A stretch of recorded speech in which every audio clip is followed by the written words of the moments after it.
Saben què volia ser Jules Verne?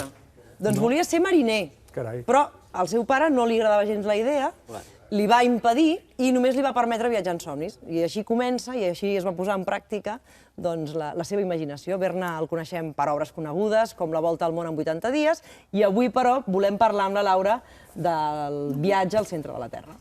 Exacte, perquè es va prendre molt al peu de la lletra aquesta prohibició del seu pare. De fet, hem de dir que es va escapar.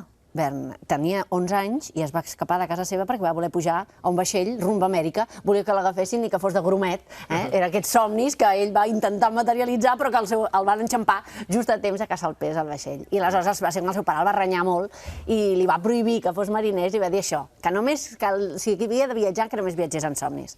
Ell va estudiar dret, va ser molt disciplinat i un cop va ser a París va aprofitar la possibilitat de posar en pràctica aquest viatge amb somnis, que és una de les formes de la literatura, no? Ser capaç d'anticipar coses o somiar coses com ell va fer. De fet, Verne va ser un gran somiador, tot i que la ciència, diríem, ha acabat evolucionant en alguns casos en la mateixa línia que ell havia previst. És autor d'algunes de les grans obres. Jo avui he triat El viatge al centre de la Terra perquè segurament és potser la menys científica de totes, però, en canvi, és segurament la que té més força literària. I més important, jo vaig llegir Jules Verne, ara faré una confessió, quan tenia una pneumònia, amb 11 anys, a casa meva, l'any 82. Et vas apuntar cosetes, veig que et vas apuntar coses. Sí, jo ja ho saps, que sempre m'apunto coses en els llibres, però la veritat és que tinc aquest mateix exemplar, i són d'aquells autors que ell també, quan va començar a escriure, es va dirigir a un públic infantil i juvenil, però que és per nens i per nens grans, diríem, per nens de totes les edats. És un cabàs de creativitat, d'imaginació, però que està en la banda de la fantasia dura, podríem dir. És a dir, no és la fantasia alegòrica, desfermada, de, per exemple, l'Alícia en Terra de Meravelles, que algú que és capaç d'imaginar tot un altre món al darrere del mirall. No, ell ho dota tot d'una credibilitat científica.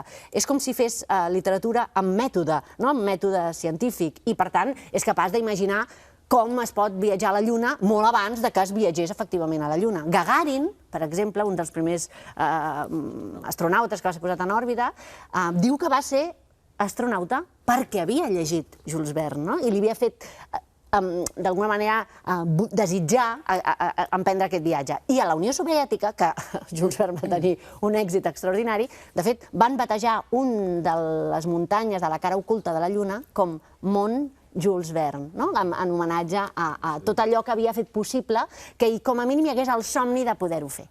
El viatge al centre de la Terra, en canvi, és una història, com moltes de Jules Verne, d'iniciació. Ens trobem un jove adolescent o jove que no creu gaire coses i en canvi té un oncle que és un científic, un mineròleg, i aquest individu de cop i volta un dia troba un manuscrit. I aquest manuscrit està en una llengua estranyíssima que cal desxifrar. Està escrit en llatí que només es pot llegir contra claror, i aleshores aquest missatge ocult és d'algú que ha viatjat al centre de la Terra i dona pistes de com ho podria fer algú altre que volgués. Doncs ells estan en el segle XVIII i això està passant en el segle XII, aquest individu que havia fet aquest viatge previ. I aleshores l'oncle s'entesta en viatjar al centre de la Terra. I aquest noi li intenta treure del cap a l'Àxel, perquè diu, pensa l'Àxel que tot allò que val la pena de la vida és a la superfície de la Terra. I que, per tant, per què cal viatjar cap a baix?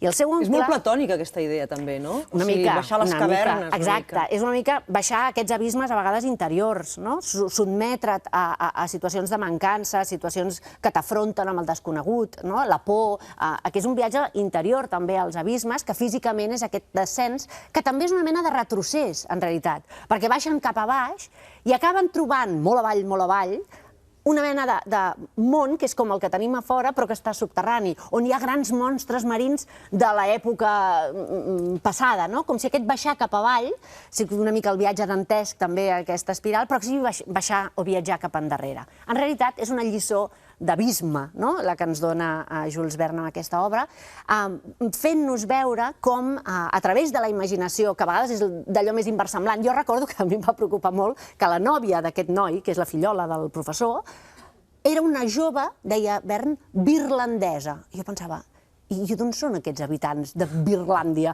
O sigui, perquè tots són com teutònics, molt així, i birlandeses no sabia exactament. És a dir, que te'n col·loca d'algunes que són absoluta ficció al voltant d'una mena de mètode que vol ser científic.